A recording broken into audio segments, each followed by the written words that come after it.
तेलंगाना का स्वतंत्र राज्य निर्माण होना चाहिए, इसके लिए उनकी सभी बातों को मेरे सामने रखा और ये अपेक्षा व्यक्त की कि आने वाले संसद में भारतीय जनता पार्टी के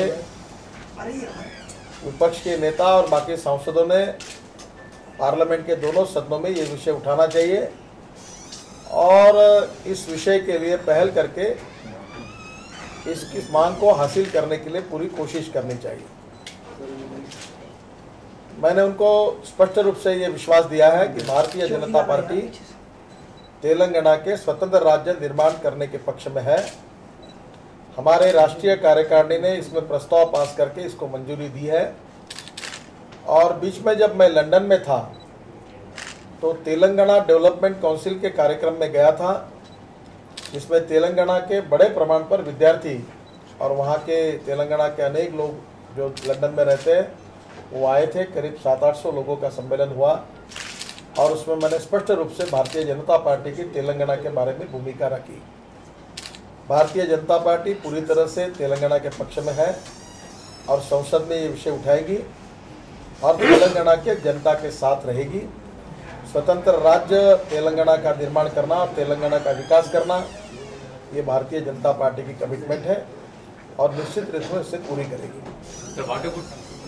जहाँ तक कांग्रेस पार्टी की भूमिका है, कांग्रेस पार्टी ने तेलंगाना की जनता के साथ खिलवाड़ की है, विश्वासघात किया है और जिस प्रकार से एनडीए और अटल जी के नेतृत्व में हमने यशस्वी रूप से 3 राज्यों का निर्माण करके यशस्वी करके दिखाया, तो कांग्रेस पार्टी ने तेलंगाना के राज्य में जिस प्रकार से खिलवाड़ की है, कितनी बुरी तरह से एखादे सेंसिटिव विषय को टैकल किया जा सकता है, इसका एक उदाहरण कांग्रेस पार्टी ने पेश किया और जिसके कारण अनेक निरपराध लोगों की हत्याएं हुई, अनेक लोगों ने सुसाइड किया और लॉ एंड ऑर्डर की सिचुएशन बहुत अड़चन की निर्माण हुई। इस सब परिस्थिति के लिए कांग्रेस पार्टी की नीतियां जिम्मेदार है और इसलिए कांग्रेस पार्टी की तेलंगाना की भूमिका डबल स्टैंडर्ड की है।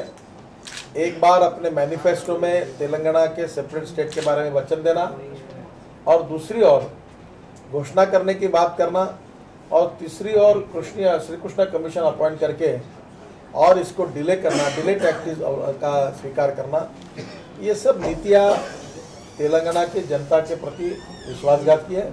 और सबसे दुर्भाग्य बात यह है कि कांग्रेस ने आंध्र प्रदेश में तेलंगाना और आउट ऑफ आंध्र प्रदेश का जो बाकी भाग है उनके बीच में कारण होते एक संघर्ष करना खड़ा किया है और इसके लिए इस पूरे परिस्थिति को कांग्रेस पार्टी की नीतियाँ जिम्मेदार है।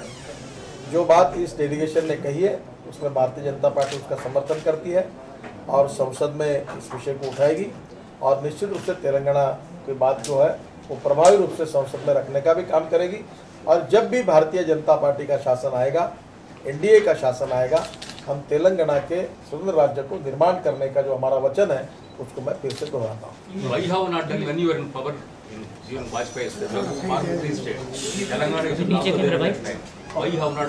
how people will believe in this time? That was there no unanimity in the political parties related with the Telangana. But now in India also we have unanimity and definitely if we get the opportunity we will fulfill it. Now we are as by and large there is unanimity and we are committed for that. Sir, madam. Sir, is there unanimity for Telangana in NDA? No. Yes.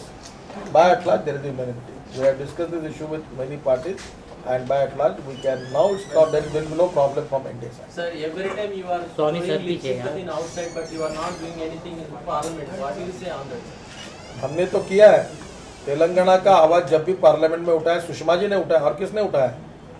जब कोई बोलने के लिए नहीं था तो सुषमा जी ने उस समय आवाज उठाकर इस बात को पार्लियामेंट के फ्लोर पर कहा है।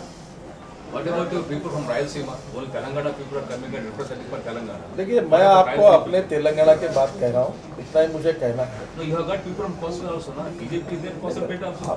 इतने सब सवाल आप पूछ सकते हो, मुझे आज तेलंगाना की बारे में बोलना है। So what about this is a party decision, state party decision for Telangana, not only Telangana people. No, it is a national executive decision. Resolution already national executive में पास करके हमने इसको मान लिया है। ठीक है। Thank you.